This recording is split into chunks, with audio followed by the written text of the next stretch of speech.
Hi friends, ಎಲ್ಲರಿಗೂ ನಮಸ್ಕಾರ. ಬನ್ನಿ ಫ್ರೆಂಡ್ಸ್, ನಿನ್ನ ಜೊತೆ ನನ್ನ ಕತೆ ಸೀರಿಯಲಿನ ನಾಳಿನ ಸಂಚಿಕೆಯ ಒಂದು ಚಿಕ್ಕದಾದ ಪ್ರೊಮೋವನ್ನು ನೋಡ್ಕೊಬರೋಣ. ಅದಕ್ಕೂ ಮುಂಚೆ ಯಾರೆಲ್ಲ ನನ್ನ ವಿಡಿಯೋ ನೋಡ್ತಾ ಇದ್ದೀರಾ ಅವರೆಲ್ಲ ಪುಟ್ಟದೊಂದು ಲೈಕ್ ಮಾಡಿ, ಹಾಗೆ ಸಬ್ಸ್ಕ್ರೈಬ್ ಮಾಡ್ಕೊಳ್ಳೋದನ್ನ ಮರಿಬೇಡಿ. ಬನ್ನಿ ಫ್ರೆಂಡ್ಸ್, ಸ್ಟಾರ್ಟ್ ಮಾಡೋಣ. ಫ್ರೆಂಡ್ಸ್, ಮೊದಲಿಗೆ ಅಂಜನಾ ಕೂಗಾಡ್ತಾ ಇರ್ತಾಳೆ, ಕಿರ್ಚಾಡ್ತಾ ಇರ್ತಾಳೆ. ಅದನ್ನು ದೇವಿಯಾನಿ ಲೆಕ್ಕ ಹಾಕೊಂಡು ಕೂತ್ಕೊಳ್ತಾ ಇರ್ತಾಳೆ. ಒಂದೊಂದಾಗಿ ಐಟಮ್ನ ತೆಗೆದು ಎಷ್ಟು ಕಿರ್ಚಾಡ್ತಾ ಇರ್ತಾಳೆ. ಅವಾಗ 37 ಅಂತ ಹೇಳ್ತಾಳೆ. ಏನು ಮಾಮ್ 37 ಅಂದಾಗ, ಇವಾಗ ಐಟಮ್ನೆಲ್ಲ ನೀನು ತೆಗೆದು ಎಸೆದಿದೆಯಲ್ಲ ಅದು 37 ಅಂತ ಹೇಳ್ತಾ ಇರ್ತಾಳೆ. ಏನು ಮಾಡಲಿ ಮಾಮ್, ನನಗೆ ತಲೆ ಕೆಟ್ಟೋಗಿದೆ. ಈ ಟೀ ಅಂಗಡಿ ಅವಳು ಬಿಟ್ಟೋದ್ಲು ಅಂತ ಅಂದ್ಕೊಂಡ್ರೆ ಅಷ್ಟೊತ್ತಿಗೆ ಇವಳು ಯಾರೋ ಮನಸ್ವಿನಿ ಮೇಲಿಂದ ಆಕಾಶದಿಂದ ಉದುರಿದ್ಲ ಮಾಮ್. ಇವಳು ಎಲ್ಲಿದ್ಲು ಮಾಮ್, ನನಗಿಷ್ಟು ಟೆನ್ಷನ್ ಕೊಡ್ತಾ ಇದ್ದಾಳೆ. ನನ್ನ ಅಜಿತ್ನ ಅವಳು ಬಲೆಗೆ ಬೀಳಿಸ್ಕೊತಾ ಇದ್ದಾಳೆ. ನಾನು ಏನು ಮಾಡಲಿ ಅಂತ ಟೆನ್ಷನ್ ಆಗ್ತಿದೆ ನನಗೆ ಅಂತ ಅಳ್ತಾ ಇರ್ತಾಳೆ. ಅವಾಗ ದೇವ್ಯಾನಿ ಹೇಳ್ತಾ ಇರ್ತಾಳೆ, ಟೆನ್ಷನ್ ಮಾಡ್ಕೋಬೇಡ, ಕೂಲಾಗಿರು, ನನ್ನ ಮಾತು ಕೇಳು ಅಂತ ಎಷ್ಟು ಹೇಳಿದ್ರು ಸಹ ಅವಳು ಕೇಳ್ತಾ ಇರಲ್ಲ. ಸಿಕ್ಕಿದ್ನೆಲ್ಲ ಸಹ ಎಸಿತಾ ಇರ್ತಾಳೆ. ಇಲ್ಲ ಮಾಮ್, ನನ್ನ ಕೈಲಿ ಕಂಟ್ರೋಲ್ ಮಾಡೋಕ್ಕಾಗಲ್ಲ. ಆ ಅಜ್ಜಿ ಅಂತೂ ತಲೆ ಮೇಲೆ ಒತ್ಕೊಂಡು ಕುಣಿಸ್ತಾ ಇದ್ದಾರೆ. ತೊಡೆ ಮೇಲೆ ಕೂರಿಸ್ಕೊಳ್ಳೋದು ಒಂದೇ ಬಾಕಿ. ಮನೆಯವರೆಲ್ಲರೂ ಸಹ ಮುದ್ದು ಮಾಡ್ತಾ ಇದ್ದಾರೆ. ಪಕ್ಕದಲ್ಲಿ ನಾನಿದ್ದೀನಿ, ಅದು ನನ್ನನ್ನು ಲೆಕ್ಕನೇ ಮಾಡಲ್ಲ. ಅವಳು ಈ ಮನೆ ವಾರಸ್ದಾರನಿ ಅಂತೆ. ಹಾಗಾದರೆ ನಾನು ಯಾರು ಮಾಮ್ ಅಂತ ಕಿರ್ಚಾಡ್ತಿರ್ತಾಳೆ. ಅವಾಗ ದೇವಿಯಾನಿ, ಸಮಾಧಾನ ಮಾಡ್ಕೊ ಅಂಜು, ನನ್ನ ಮಾತು ಕೇಳು ಅಂತ, ಈ ಕಂಟ್ರೋಲ್ ಮಾಡ್ಕೊ ಅಂತ ಎಷ್ಟು ಹೇಳಿದ್ರು ಸಹ ಅವಳು ಕೇಳ್ತಾ ಇರಲ್ಲ. ಮಾಮ್, ನಿಮ್ಮ ಹತ್ರ ಗನ್ ಇತ್ತಲ್ಲ, ಎಲ್ಲಿ ಮಾಮ್ ಗನ್ನು ಅದು ನನಗೆ ಬೇಕು. ನಿಮ್ಮನ್ನ ಮತ್ತು ಅಜಿತನ್ನ ಬಿಟ್ಟು ಎಲ್ಲರನ್ನೂ ಸಹ ನಾನು ಶೂಟ್ ಮಾಡಿಬಿಡ್ತೀನಿ. ಎಲ್ಲಿ ಮಾಮ್ ಅಂದ್ಬಿಟ್ಟು ಎಲ್ಲ ಕಡೆ ಹುಡುಕ್ತಾ ಇರ್ತಾಳೆ. ಕಬೋರ್ಡಲ್ಲಿ, ಅಲ್ಲಿ ಇಲ್ಲಿ, ಮಂಚದ ಕೆಳಗೆ ಎಲ್ಲ, ಎಲ್ಲೂ ಸಹ ಸಿಗಲ್ಲ. ಮಾಮ್, ನಂಗೆ ಹುಚ್ಚಿಡ್ತಿದೆ, ನನಗೆ ಗನ್ ಬೇಕೇ ಬೇಕು ಅಂತ ಇರ್ತಾಳೆ. ಅವಾಗ ಸಿಟ್ಟು ಮಾಡಿಕೊಂಡು ದೇವಿಯಾನಿ ಕೆನ್ನೆಗೆ ಒಂದು ಹೊಡಿತಾಳೆ. ಮಾಮ್ ಅಂದಾಗ, ಬಾಯ್ ಮುಚ್ಚು ಅಂಜನಾ, ನೀನನ್ನ ಸಾಯ್ಸಕ್ಕ ನಾನು ಇಷ್ಟು ದಿನ ಎಲ್ಲ ಕಷ್ಟಪಟ್ಟಿದ್ದು. ನೀನೇನಾದರೂ ಜೈಲಿಗೆ ಹೋದರೆ ಗತಿ ಏನು? ನಾನು ಅದಕ್ಕೇನ ಈ ಡೂಪ್ಲಿಕೇಟ್ ಮನಸ್ವಿನ ಮನೆಗೆ ತಂದಿದ್ದು ಅಂತ ಹೇಳ್ತಾಳೆ. ಆಗ ಒಂದು ಕ್ಷಣ ಶಾಕಾಗಿ ಅಂಜನಾ ಹಾಗೆ ನಿಂತ್ಕೋತಾಳೆ. ಅಲ್ಲ ಅದು ಅಂದಾಗ, ಏನು ಮಾಮ್ ನೀವಾ ಇದನ್ನೆಲ್ಲ ಮಾಡಿಸಿದ್ದು ಅಂದಾಗ, ಹೌದು, ನಿನಗೋಸ್ಕರನೇ ನಾನು ಮನಸ್ವಿನ ಈ ಥರ ರೂಪದಲ್ಲಿ ಬರೋಕ್ಕೆ ಅಂತ ಅಶ್ವಿನಿಗೆ ಪ್ಲ್ಯಾನ್ ಮಾಡಿಕೊಟ್ಟಿದ್ದು ಅಂತ ಹೇಳ್ತಾ ಇರ್ತಾಳೆ.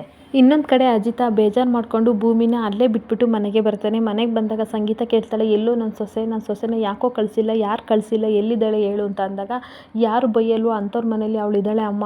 ಯಾವತ್ತು ಅವಳು ನಿರ್ದೋಷಿ ಅಂತ ನಾನು ಪ್ರೂಫ್ ಮಾಡ್ತೀನೋ ಅವತ್ತು ಮನೆಗೆ ಬರ್ತಾಳಮ್ಮ ಅಂತ ಕಣ್ಣೀರು ಹಾಕೊಂಡು ಹೋಗ್ತಾನೆ.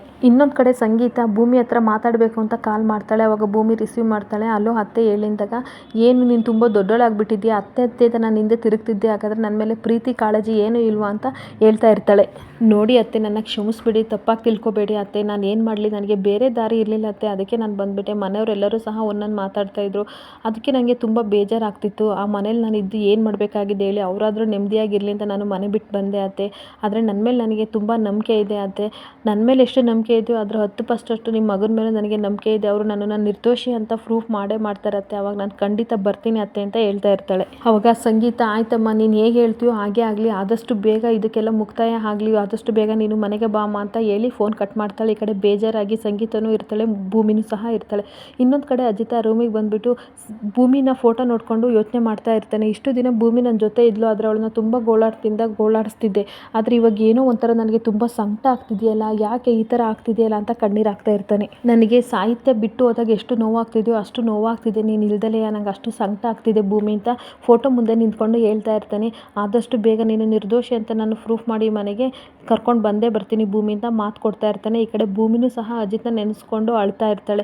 ಬೆಳಗ್ಗೆ ಎದ್ಬಿಟ್ಟು ಎಲ್ಲರೂ ಸಹ ತಿಂಡಿಗೆ ಬರ್ತಾರೆ. ಆಗ ಅಶ್ವಿನಿನ ಮನಸ್ವಿನ ಕರ್ಕೊಬಂದ್ಬಿಟ್ಟು, ನೋಡು ಮನಸ್ವಿನಿ, ನಿನಗೆ ಏನೇನು ತಿಂಡಿ ಬೇಕು ಎಲ್ಲನೂ ಸಹ ನಾವು ಮಾಡಿದ್ದೀವಿ, ಇನ್ನೂ ಏನೇನು ಬೇಕು ಹೇಳೋ ಅದನ್ನೆಲ್ಲ ಮಾಡ್ಕೊಡ್ತೀವಿ, ನೀನು ಒಟ್ಟಾರೆ ತಿಂದು ಚೆನ್ನಾಗಿರಬೇಕು ಅಷ್ಟೇ ಅಂತ ಮನೆಯವರೆಲ್ಲರೂ ಸಹ ಹೇಳ್ತಾ ಇರ್ತಾರೆ. ಆ ಮಾತನ್ನೆಲ್ಲ ಅಜಿತ್ ಕೇಳ್ಕೊತಾ ಇರ್ತಾನೆ. ಅವಾಗ ಅಜ್ಜಿ ಬಂದುಬಿಟ್ಟು, ಅಲ್ಲ ಮನಸ್ವಿನಿಂದ ಮಾತಾಡಿಸ್ಬಾರ್ದು ನೀನು, ಇಷ್ಟು ವರ್ಷ ಆದಮೇಲೆ ನಿನ್ನ ಮಾವನ ಮಗಳು ಸಿಕ್ಕಿದ್ದಾಳೆ, ಆದರೆ ಏನೂ ಮಾತಾಡ್ತಿಲ್ವಲ್ಲ ಅಂತ ಅಂದಾಗ, ಓ ಹೌದಾ ಮನಸ್ವಿನಿ, ಬನ್ನಿಲ್ಲಿ, ನೀವು ಎಲ್ಲಿದ್ದರೆ ಇಷ್ಟು ವರ್ಷ, ಯಾವ ಆಶ್ರಮದಲ್ಲಿದ್ದರೆ, ನಿಮ್ಮ ಅಪ್ಪ ಅಮ್ಮ ಯಾರು ಅಂದಾಗ, ನಮ್ಮ ಅಪ್ಪನ ಹೆಸರು ನನಗೆ ಗೊತ್ತಿಲ್ಲ, ಆದರೆ ನನ್ನ ಚನ್ನವೀರಣ್ಣ ಅಂತ ನನ್ನ ಅವರೇ ಸಾಕಿದ್ದು, ಈಗ ಸ್ವಲ್ಪ ದಿನದ ಹಿಂದೆ ನನ್ನ ಆಶ್ರಮಕ್ಕೆ ಬಿಟ್ಟೋದ್ರು ಅಂತ ಹೇಳ್ತಾ ಇರ್ತಾಳೆ.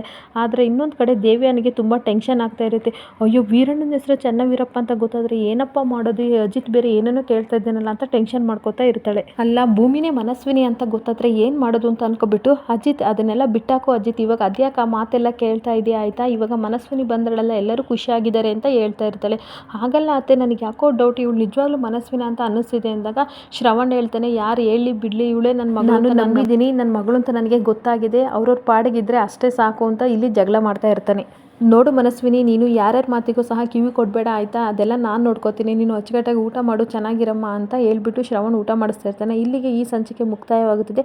ಈ ಸಂಚಿಕೆ ಇಷ್ಟ ಆದರೆ ಪುಟ್ಟದೊಂದು ಲೈಕ್ ಮಾಡಿ, ಹಾಗೆ ಸಬ್ಸ್ಕ್ರೈಬ್ ಮಾಡ್ಕೊಳ್ಳೋದನ್ನ ಮರಿಬೇಡಿ. Thank you friends.